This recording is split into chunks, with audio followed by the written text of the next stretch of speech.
Beelzebub's Tales to his Grandson. Chapter 18. The Arch Preposterous. Beelzebub continued as follows. The cause of my first meeting with that three-centred being who subsequently became my essence friend, and by whom I saw the said experiments with the omnipresent Okidanok, was as follows. That you may better represent to yourself the events of this tale of mine, you must first of all know that at the beginning of my exile to that solar system, certain corresponding essence friends of mine, who had not taken part in those events from which the causes of my exile had issued,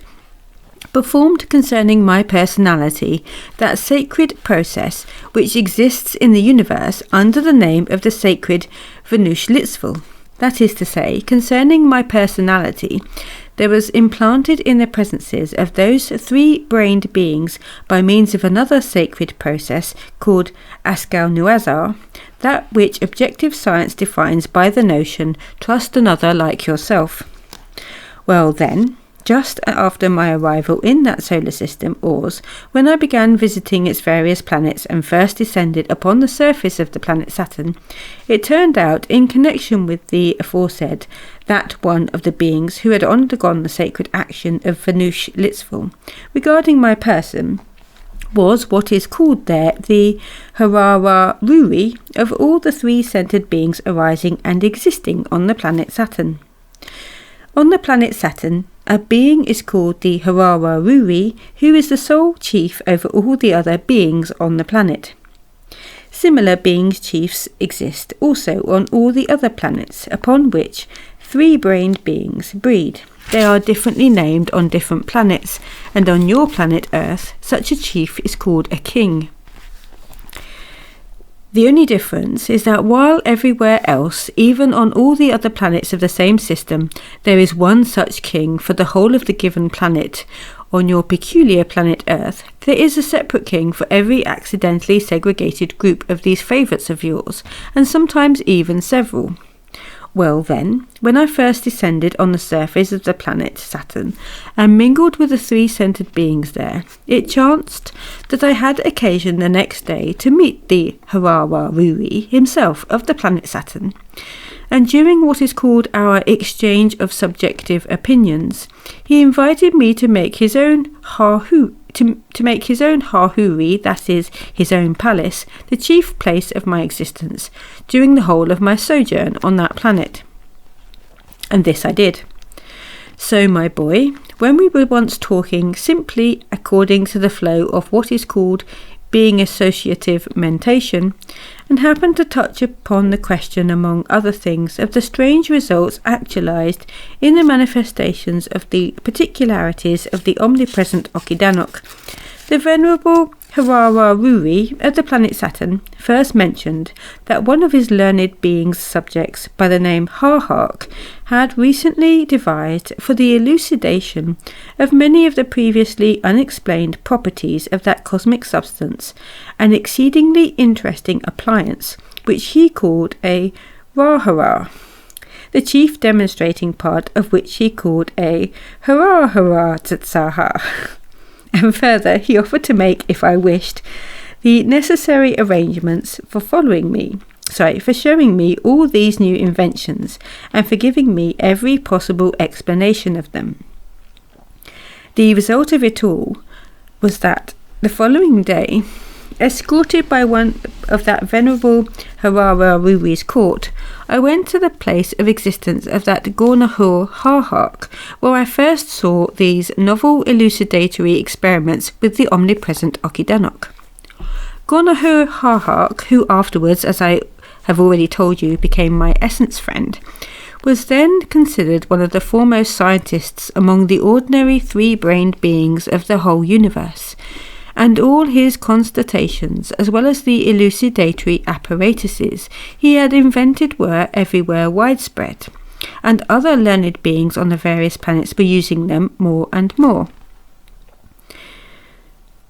Here it will do no harm to remark that I also, thanks only to his learning, had later in my observatory on the planet Mars that test guano, which, when it was finally established, enabled my sight to perceive, or as is said, approach the visibility of remote cosmic concentrations 7,285 times.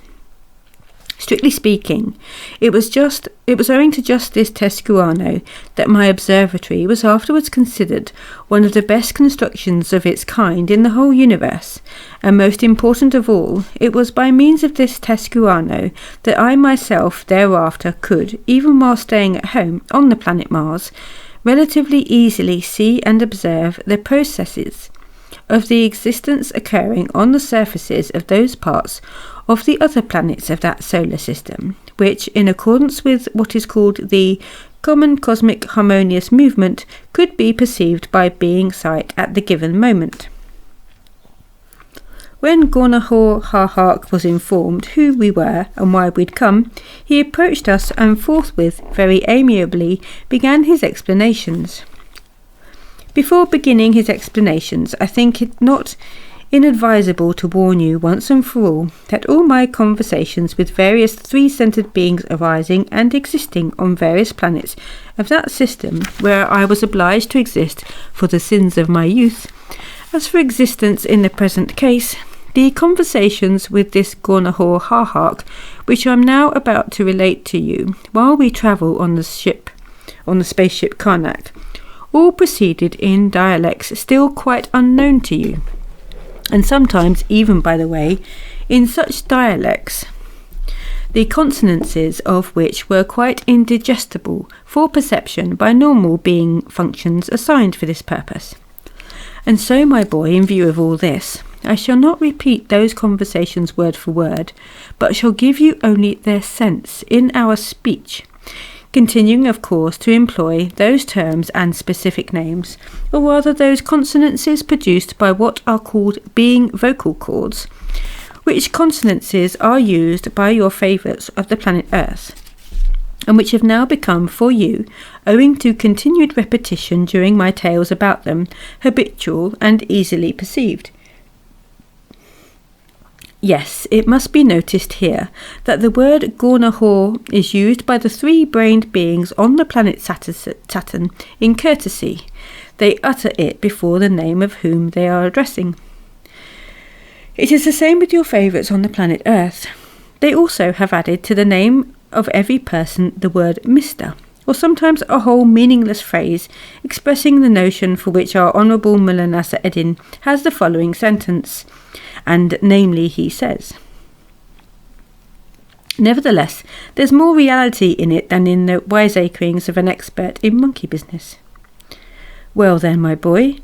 when this subsequent essence friend of mine, Gornahor-Harhark, was informed of what was required of him, he invited us by a sign to approach one of the special appliances which he had made, and which, as it later turned out, was named by him Hurrah Zahar. When we were nearer the said special and very strange construction, he pointed to it with a particular feather of his right wing and said, "This special appliance is the principal part of the whole of my new invention,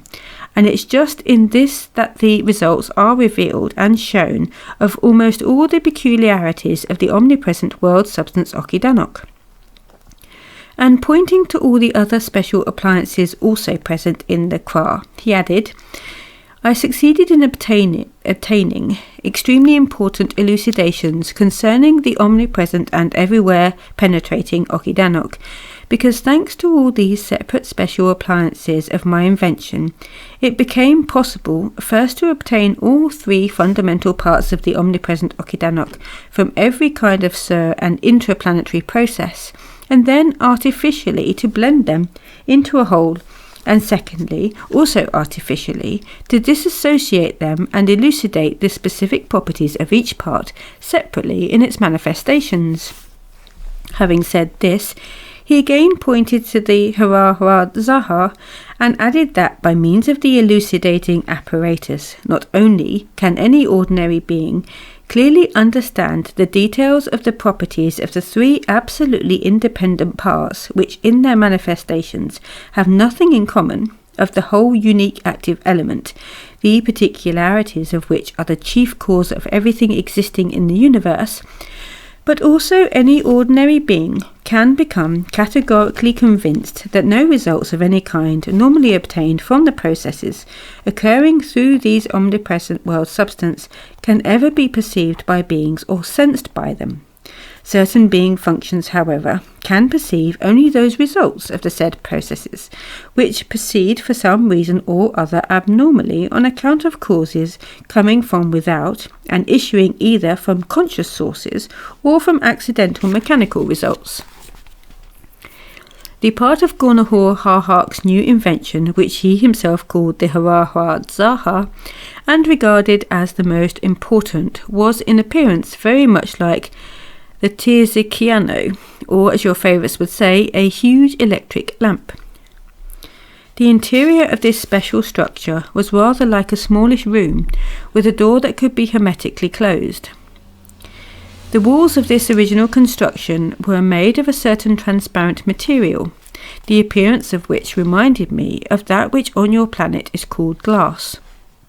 As I learned later, the chief particularity of this said transparent material was that, although by means of the organ of sight, beings could perceive through it the visibility of every kind of cosmic concentration, yet no rays of any kind, whatever the causes that may have arisen, could pass through it, either from within out or from without in. As I looked at this part of the said astonishing being invention, I could, through its transparent walls, clearly distinguish inside, in the centre, what seemed to be a table and two chairs, hanging above the table, what is called an electric lamp, and underneath it three things exactly alike, each resembling the Momonudua. On the table and by the side of it stood or lay several different apparatuses and instruments unknown to me. Later it became clear that the said objects contained in the Hara-Hara-Zaha, as well as everything we had later to put on, were made of special materials invented by this Gornahor-Harhark. And as regards these materials, I shall explain a little more in detail at the proper time in the course of my further explanations concerning Gornahor-Harhark. Meanwhile, bear in mind that in the enormous Kur, or workshop of Gornahor-Harhark, there were, besides the already mentioned Hara-Hara-Zaha, several other large independent appliances, and among them two quite special what are called life chakans, which Gornahor himself called Quiririri. It's interesting to note that your favourites also have something like this life chakan or Quiririri, and they name such an apparatus a dynamo. There was also there apart another independent large appliance, which, as it afterwards appeared, was a Siluriuna of special construction, or as your favourites would say, a pump of complex construction for exhausting atmosphere to the point of absolute vacuum. While I was looking over all this with surprise, Gornahor-Harhark himself approached the said pump of special construction, and with his left wing moved one of its parts, owing to which a certain mechanism began to work in the pump. He then approached us again, and pointing with the same special finger of his right wing to the largest life chakan, or Quiririri, or dynamo, further continued his explanations. He said, by means of this special appliance, there are first sucked in, separately from the atmosphere, or from any intra- or surplanetary formation, all the three independent parts of the omnipresent active element Okidanok present in it, and only afterwards, when in a certain way these separate independent parts are artificially reblended in the Quiririri into a single whole,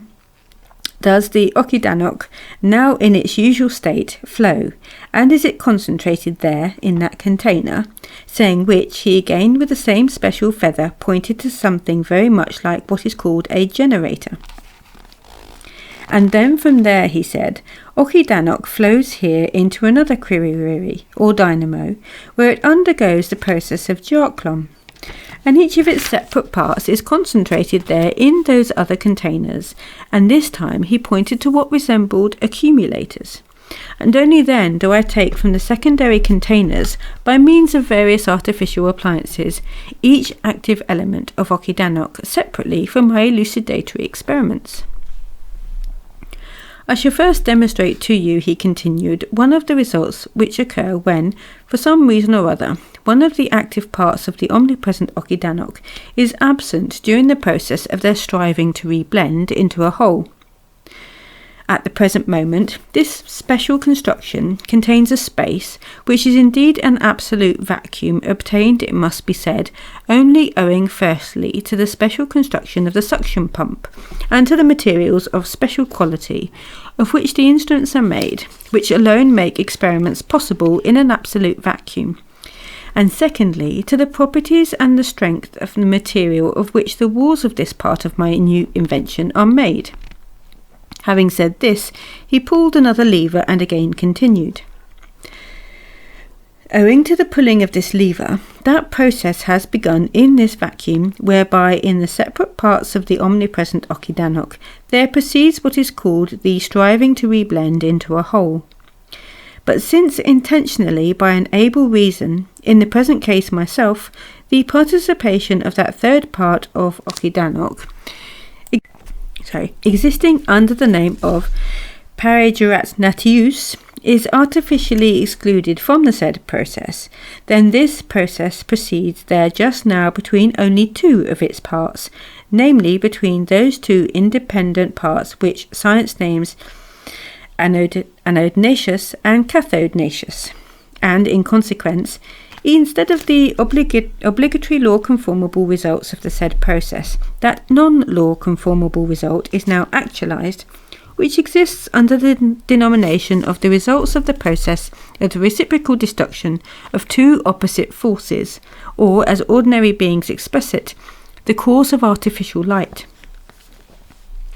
The striving to reblend into a whole of two active parts of the omnipresent Okidanok, which is proceeding at the present moment there in this vacuum, has a force as calculated by objective science of 3,040,000 what are called volts, and this force is indicated by the needle of that special appliance there. Pointing to a something very much like the apparatus existing also on your planet and called their voltometer, he said, one of the advantages of this new invention of mine for the demonstration of the given phenomena is that in spite of the unusual power of the process of the force of striving now proceeding there, the what are called Saunichisi-Nunanian momentum vibrations, which most beings consider also to be rays, and which ought to be obtained and to issue from this process, do not issue out of the place of their arising, that is, out of the construction in which the particularities of the omnipresent Okidanok are being elucidated, and in order that the beings who are outside of this part of my invention may nevertheless also have the possibility of elucidating the force of the given process, I intentionally made the composition of the material of the wall in one place such that it has the property of permitting the passage through of the said Saunichisi-Nunanian momentum vibrations or rays. Having said this, he approached nearer to the Hara-Hara-Tsaha and pressed a certain button. The result was that the whole of the enormous krur, or workshop, was suddenly so strongly lit up that our organs of sight temporarily ceased to function, and only after a considerable time had passed could we with great difficulty raise our eyelids and look around. When we'd recovered and Gornahar had pulled still another lever, which resulted in the whole surrounding space being restored to its former usual appearance, he first, with his customary angel voice, again drew our attention to the voltometer, the needle of which constantly indicated the same figure, and then continued. you see that, although the process of the clash of the two opposite component parts of the omnipresent Okidanok, of the same power of force of striving, still continues, and that the part of the surface of this construction which has the property of admitting the passage of the said rays is still open, yet in spite of all this, there is no longer the phenomenon which ordinary beings define by the phrase the causes of artificial light. And this phenomenon is no longer there, only because by my last pulling of a certain lever, I introduced into the process of the clash of two component parts of Okidanok a current of the third independent component part of Okidanok, which began to blend proportionally with its other two parts, owing to which the result derived from this kind of blending of the three component parts of the omnipresent Okidanok, unlike the process of the non-law conformable blending of its two parts, cannot be perceived by beings with any of their being functions. After all these explanations of his, Gornahor then proposed that I should venture to enter with him that demonstrating part itself of his invention, in order that I might become therewithin an eyewitness of many particular manifestations of the omnipresent and everything penetrating active element. Of course, without thinking long about it, I immediately decided and gave him my consent. And I immediately decided chiefly because I expected to obtain in my being unchangeable and imperishable objective essence satisfaction. When this future essence friend of mine had my consent, he at once gave the necessary orders to one of his assistants. It appeared that for the actualization of what he proposed, various preparations had first to be made. First of all, his assistants put on Gornahor and myself some special very heavy suits, resembling those which your favourites call diving suits, but with many small heads of what are called bolts projecting, and when these extremely peculiar suits had been put on us, his assistants screwed up the heads of these bolts in a certain order. On the inner side of these diving suits, at the ends of the bolts, there were, it appeared, special plates which pressed against parts of our planetary body in a certain way. It later also became quite clear to me that this was necessary in order that there might not occur to our planetary bodies what is called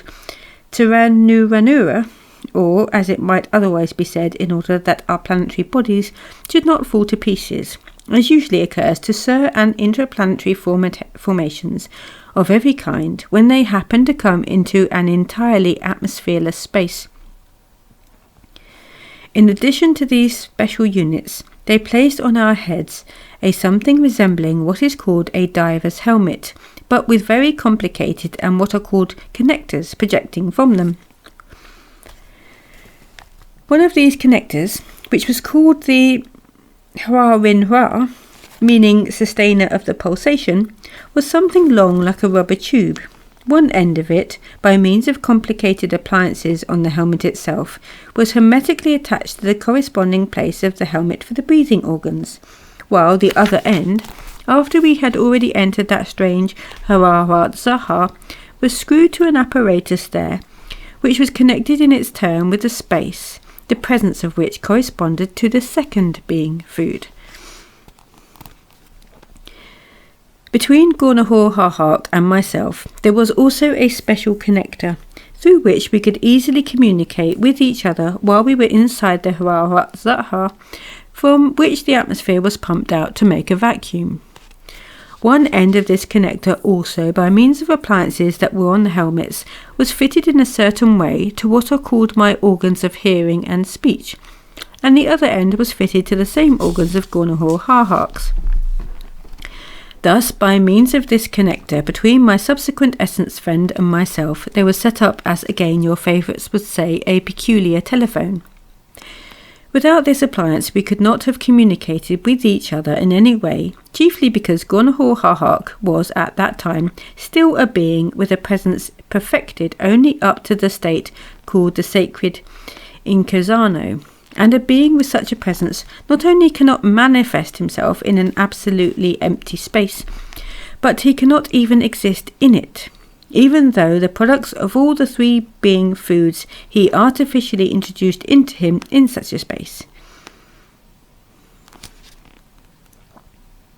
I'll read that again, sorry. He cannot even exist in it, even though the products of all the three being foods be artificially introduced into him in such a space.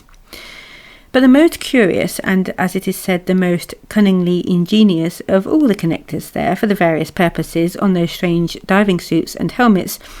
was that connector created by that great scientist Gonahor Harhark to enable the organ of sight of ordinary beings to perceive the visibility of all kinds of surrounding objects in an absolutely empty space. One end of this astonishing connector was fitted in a certain way, also by means of appliances on the helmets to our temples, while the other end to what is called the Amskamauter, which in its turn was joined in a certain way by means of what are called wires to all the objects within the Hara-Hara-Zahar, as well as to those outside, namely to those objects whose visibility was needed during the experiments. It's very interesting to notice here that to each end of that appliance a certain almost incredible, for ordinary three-centered being reason, two independent connectors, also of wire, were led, and through them what are called special magnetic currents flowed from outside. As it was afterwards explained to me in detail, these connectors and the special magnetic currents had, it seems, been created by that truly great scientist Gonahor Harhark in order that the presences of learned three-centered beings, even those not perfected to the sacred Incasano, might, owing to one property of the magnetic current, be reflected for their own essences, and that, owing to another property of this current, the presence of the mentioned objects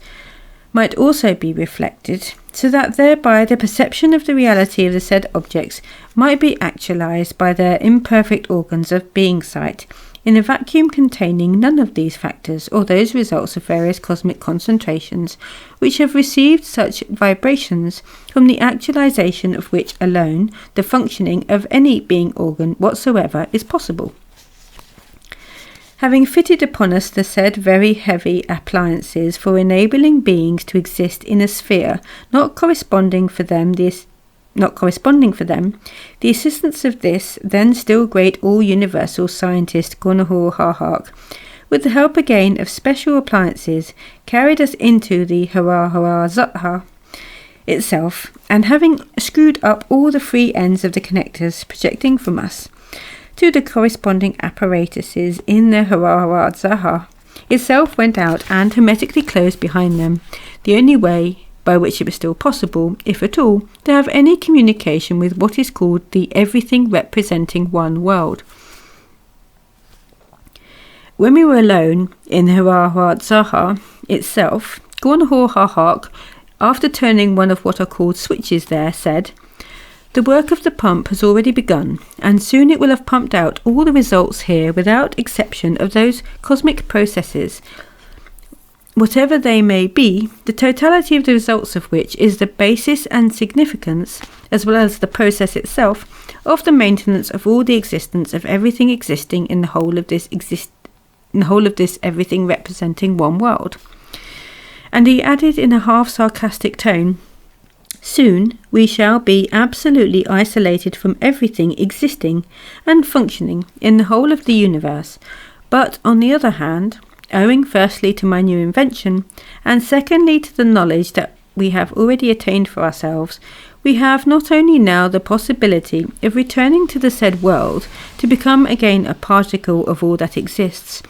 but also we shall soon be worthy to become non-participating eyewitnesses of certain of these world laws, which for ordinary uninitiated three-centered beings are what they call great inscrutable mysteries of nature, but which in reality are only natural and very simple results, automatically flowing one from the other."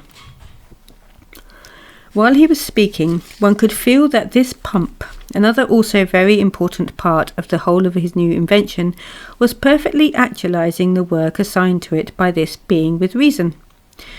to enable you to represent to yourself and understand better the perfection of this part also of the whole of this new invention of Gonahor Harhark's.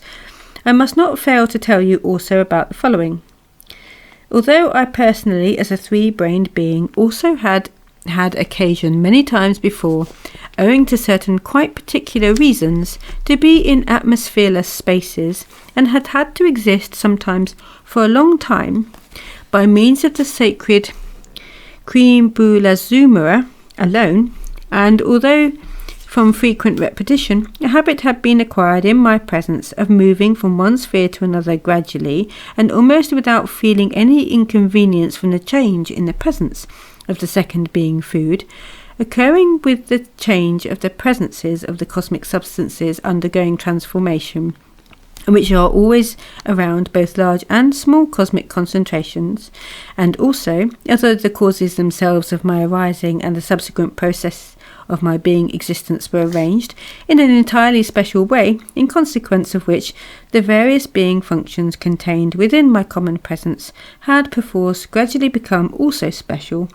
Yet nevertheless, in spite of it all, the pumping out of the atmosphere by the said pump then proceeded with such force that such sensations were impressed on the separate parts of the whole of my presence, that even today I can very clearly experience the process of the flow of my state at that time, and relate it to you almost in detail. This extremely strange state began in me shortly after Gornahor Harhark had spoken in a half-sarcastic tone about our imminent situation. In all my three being centres, namely in the three centres localised in the presence of every three-centred being, and which exist under the names of thinking, feeling, and moving centres, there began to be perceived separately and independently in each of them, in a very strange and unusual way, very definite impressions that there was taking place in the separate parts of my whole planetary body an independent process of the sacred Rascuano, and that the cosmic crystallizations which composed the presences of these parts were flowing in vain. At first, what is called my initiative of constatation proceeded in the usual way, that is, according to what is called the centre of gravity of associative experiencing. But later, when this initiative of constatation of everything proceeding in me gradually and almost imperceptibly became the function of my essence alone, the latter not only became the unique all-embracing initiator of the constating of everything proceeding in me, but also everything without exception of that which newly proceeded began to be perceived by and fixed in this essence of mine. From the moment that my essence began to perceive impressions directly and to constate independently that from what was proceeding there was being entirely destroyed, as it were, in my common presence, firstly, the parts of my planetary body, and then, little by little, also the localizations of the second and third being centres. At the same time, a constatation was definitely made that the functioning of these latter centres passed gradually to my thinking centre, and became proper to it, with the consequence that the thinking centre, with the increasing intensity of its functioning, became the unique powerful receiver of everything actualised outside of itself, and the autonomous initiator of the constating of everything proceeding in the whole of my presence as well as outside of it. While this strange and, to my reason then, still incomprehensible being experiencing was proceeding in me, Gornahor Harhark himself was occupied in pulling some levers and switches, of which there were very many at the edges of the table where we were placed. An incident which happened to Gornahor Harhark himself changed all this being experience of mine, and in my common presence the usual inner being experience was resumed. The following is what happened. Gornahor Harhark, with all those unusual heavy appliances which had been put on him as well, suddenly found himself at a certain height above the chair and began to flounder, as our dear Mullah Nasser Eddin says, like a puppy who has fallen into a deep pond. As it afterwards proved, my friend Gornahor Harhark had made a mistake while pulling the mentioned levers and switches, and had made certain parts of his planetary body more tense than was necessary. In consequence, His presence, altogether with everything on him, had received a shock, and also the momentum given by the shock, and owing to the tempo proceeding in his presence from taking in the second being food, and to the absence of any resistance in that absolutely empty space, he began to drift, or, as I've already said, to flounder, like a puppy who has fallen into a deep pond. Having said this with a smile, Beelzebub became silent. A little later, he made a very strange gesture with his left hand, and with an intonation not proper to his own voice, he continued, "While I am gradually recalling and telling you about all this concerning the events of a period of my existence now long since past, the wish arises in me to make a sincere confession to you, just to you, one of my direct heirs who must inevitably represent the sum of all my deeds during the periods of the process of my past being existence. And namely, I wish sincerely to confess to you that when my essence, with the participation of the parts of my presence subject to it alone, had independently decided to take a personal part in those scientific elucidatory experiments with the demonstrating part of the new invention of Gornahor-Harhark, and I had entered into this demonstrating part without the least compulsion from outside, yet in spite of it all, my essence allowed to creep into my being and to be developed side by side with the said strange experiencings, a criminally egoistic anxiety for the safety of my personal existence. However, my boy, in order that you may not at this moment be too distressed, it's not superfluous to add that this happened in me, then for the first and also for the last time during all the periods of my being existence. But perhaps it would be better for the present not to touch on questions that concern exclusively only our family. Let us return rather to the tale I've begun about the omnipresent Okidanok and my essence friend Gornahor-Harhark, who was, by the way, at one time considered everywhere among ordinary three-brained beings as a great scientist, and is now, though he still continues to exist, not only considered not great, but thanks to his own result, that is to say his own son, is what our dear Mullah Nasser Eddin would say a has-been, or, as he sometimes says in such cases, he is already sitting in an old American galosh. Well, then while floundering, Gornahor-Harhark with great difficulty, and only by means of a special and very complicated manoeuvre, which he made, finally managed to get his planetary body, burdened with the various unusually heavy appliances, down onto the chair again. And this time he fixed it all with the aid of special screws, which were on the chair for that purpose, and when we were more or less arranged and communication was possible between us by means of the said artificial connectors, he first drew my attention to those apparatuses hanging over the table which I told you were very much like the momonoduars. On close inspection of these,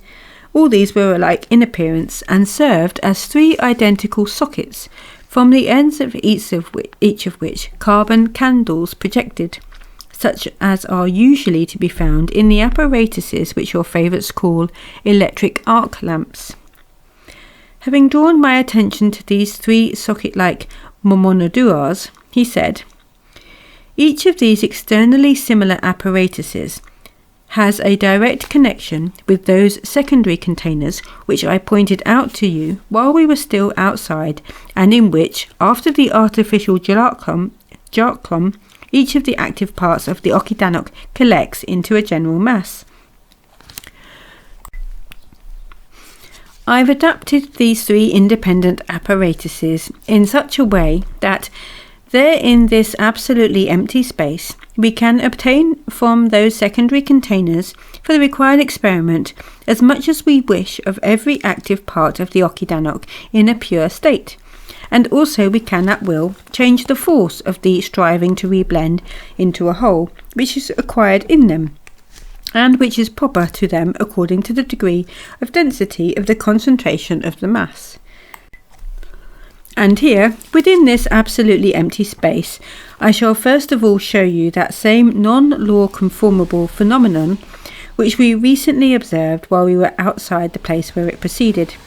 And namely, I shall again demonstrate to you this world phenomenon, which occurs when, after a law-conformable Jarklon, the separate parts of the whole Okidanok meet in a space outside of a law-conformable arising, and without the participation of one part, strive to reblend into a whole.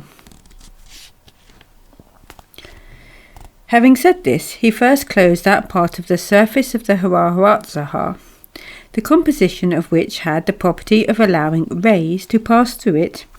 Then he pulled two switches and pressed a certain button, as a result of which the small plate lying on that table, composed of a certain special mastic, automatically moved towards the mentioned carbon candles. And then, having again drawn my attention to the ammeter and voltmeter, he added, I have again admitted the influx of parts of the Okidanok, namely the anode nacious and the cathode nacious, of equal force of striving to reblend. When I looked at the ammeter and the voltmeter, and indeed saw that the needles moved and stopped on the same figures I had noticed the first time when we were still outside the Haraharatzaha, I was greatly surprised, because in spite of the indications of the needles and the intimation of Gunahor Harhark himself, I had neither noticed nor sensed any change in the degree of my perception of the visibility of the surrounding objects. So, without waiting for his further explanations, I asked him, But why then is there no result from this non-law conformable striving to reblend into a whole of the parts of the Okidanok? Before replying to this question, he turned off the only lamp which worked from a special magnetic current. My astonishment increased still more, because, in spite of the darkness which instantly ensued, it could clearly be seen through the walls of the Haraharatzaha that the needles of the ammeter and voltmeter still stood in their former places. Only after I had somehow got accustomed to such a surprising constatation, Gunahor Harhark said, I've already told you that the composition of the material of which the walls of this construction, in which we are at this moment, are made, possesses the property of not allowing any vibrations arising from any source whatsoever to pass through it, with the exception of certain vibrations arising from nearby concentrations, and these latter vibrations can be perceived by the organs of sight of three-brained beings, and even then, of course, only of normal beings.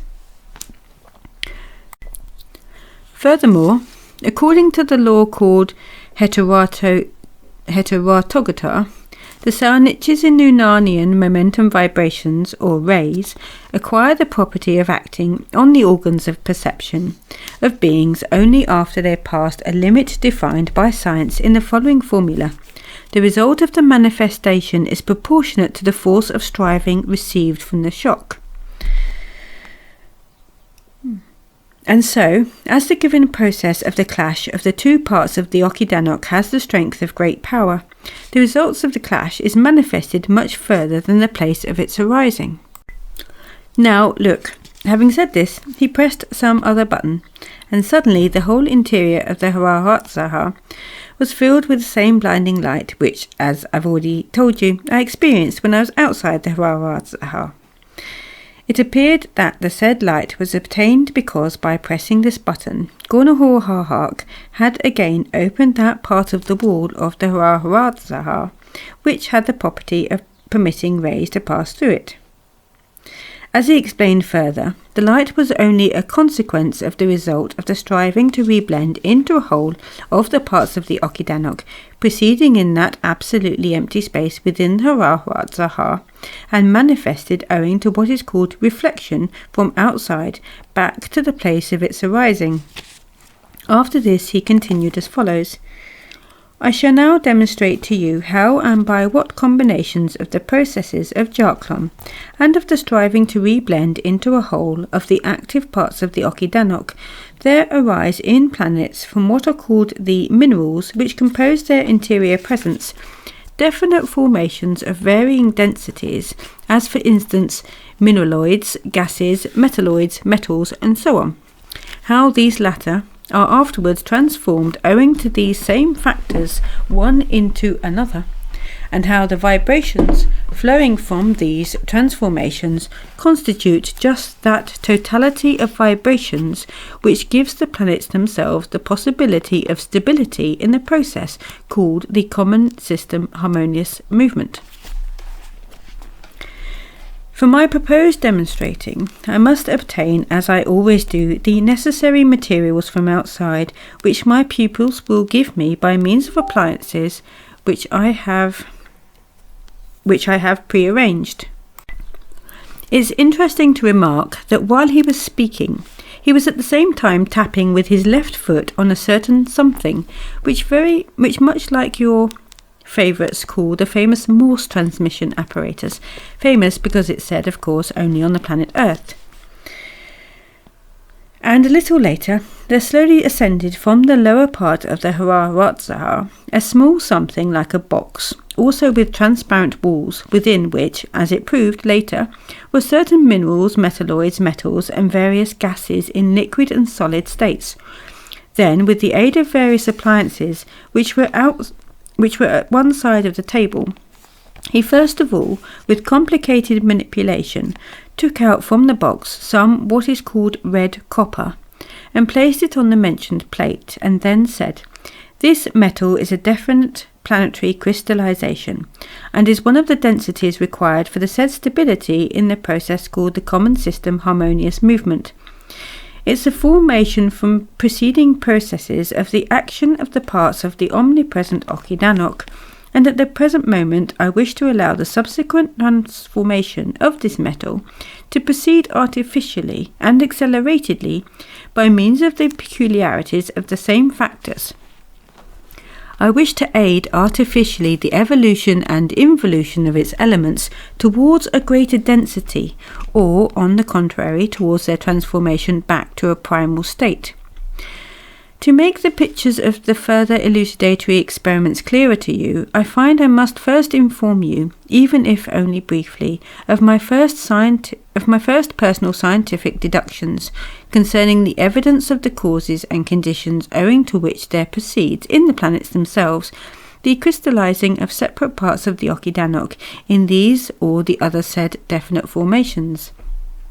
Evidently, first of all from my non-law conformable Jarklon of the omnipresent Okidanok, which is in the presence of every planet. Its separate parts are localized in the medium of that part of the presence of the planet, that is to say, in that mineral which was at the given moment in the place where the said non-law conformable Jarklon occurred. And so, if what is called the vibration of the density of the elements of the said medium has an affinity of vibration with the said active part of the omnipresent Okidanok, then according to the world law symmetrical entering, this active part blends with the presence of the said medium, and becomes an inseparable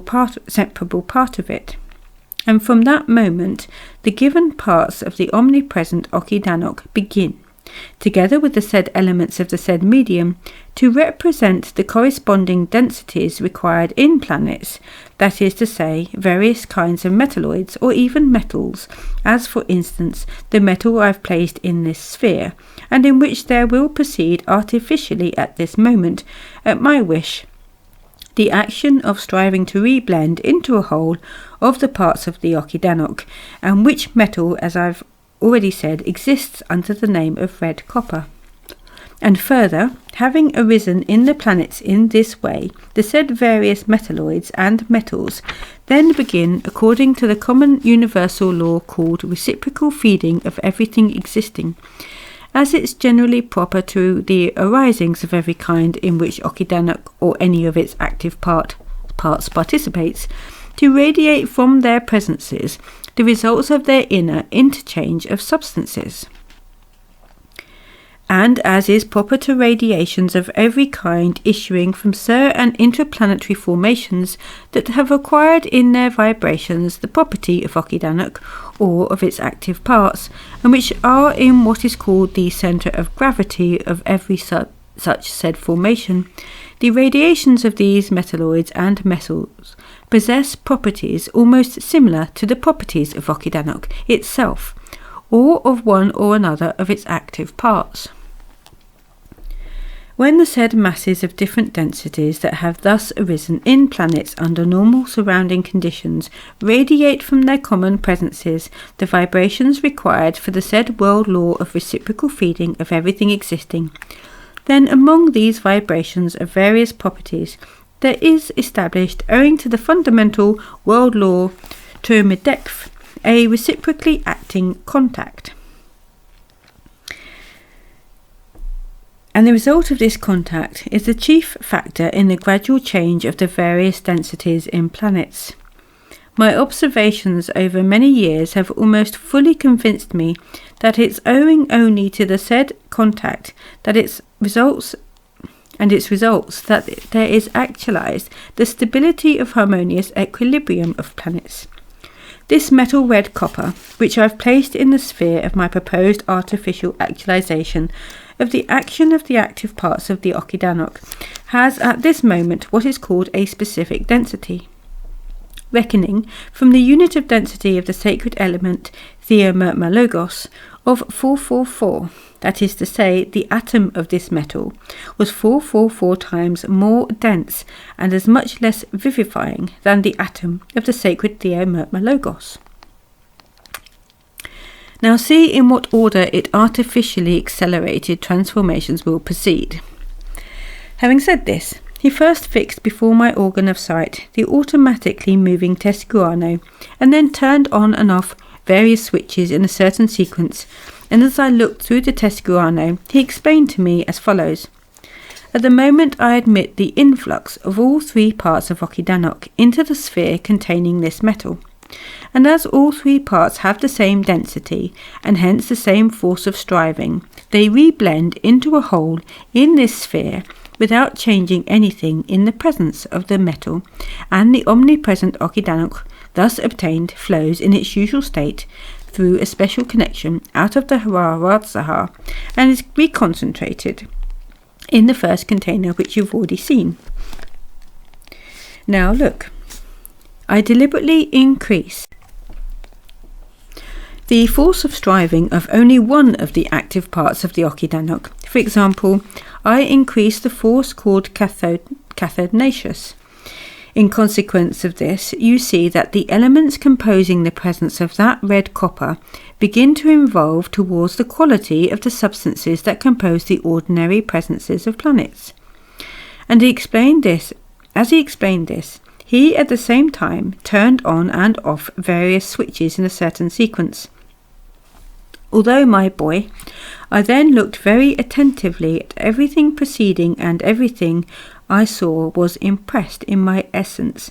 pestalnuciali, that is, forever yet nevertheless, not even with my best wish could I now describe to you in words 100th part of what then proceeded in that small fragment of a definite interplanetary formation. And I will not try to put into words for you what I then saw, because I've just thought of a possibility of soon actually showing it to you, when you also can be an eyewitness of so strange and astonishing a cosmic process. But I will tell you, meanwhile, that there proceeded in that fragment of red copper something rather like those terrifying pictures which I occasionally observed among your favourites on the planet Earth through my Tescuano from Mars. I said rather like, because what occasionally proceeded among your favourites had a visibility only possible of observation at its beginning, whereas in the fragment of red copper the visibility was continuous until the final completion of transformation.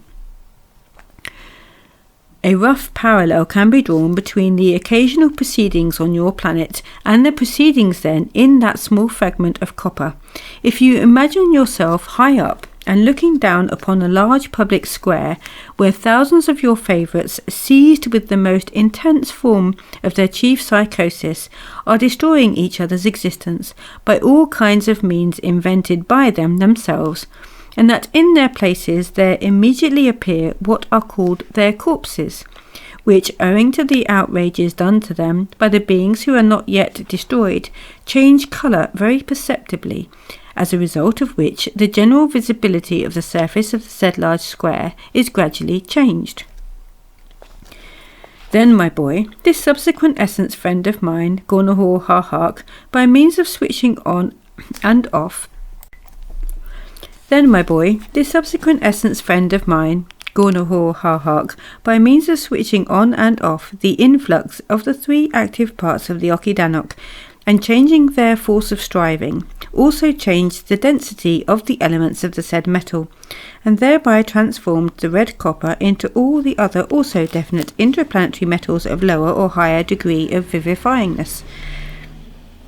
And here, for the elucidation of the strangeness of the psyche of the three-brained beings who've taken your fancy, it's very important and interesting to note that while Gornahor Harhark was, with the aid of his new invention, artificially and deliberately producing the evolution and involution of the density and vivifyingness of the elements of red copper, I noticed very clearly that this metal was transformed once upon the said plate into just that same definite metal, about which the sorry savants of your planet have been wiseacring during nearly the whole of their arising and existing, in the hope of transforming other metals into this metal, and thus constantly leading astray their already sufficiently erring brethren. This metal is called their gold. Gold is no other than the metal we call Pratsathalava, the specific weight of which, reckoning from the element of the sacred Theoma Malogos, is 1439. That is to say, its element is 3 and a fraction times less vivifying than the element of the metal red copper. Why I suddenly decided not to try to explain to you in detail, in words, all that then took place in the fragment of the said red copper, in view of my suggestion of the possibility of soon actually showing you in definite interplanetary formations the processes of various combinations of the manifestations of the active parts of the Okidanok, was because I suddenly remembered the all-gracious promise given me by our all-quarters maintainer, the most great arch-cherub Preposterous, and this all-gracious promise was given to me as soon as I returned from exile, and had to present myself first of all to his all-quarters maintainer, the arch-cherub Preposterous, and prostrated myself to produce before him what is called the essence sacred Aliamezu Nakalu. This I had to do on account of the same sins of my youth, and I was obliged to do so because when I was pardoned by his uni-being endlessness and allowed to return to my native land, certain sacred individuals decided to demand of me, for any eventuality, to have performed over my essence this sacred process, in order that I might not manifest myself as in the days of my youth, and that the same might not thereby occur again in the reason of most individuals dwelling here at the centre of the great universe. You probably do not know yet what the sacred Aliamezu Nakalu over an essence means. I shall later explain it to you in detail, but meanwhile I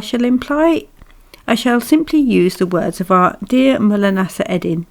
who explains this process as giving one's word of honour not to poke one's nose into the affairs of the authorities. In short, when I presented myself to his all-quarters maintainer, he deigned to ask me, among other things, whether I had taken with me all the being productions which had interested me, and which I had collected from various planets of that solar system where I existed during my exile.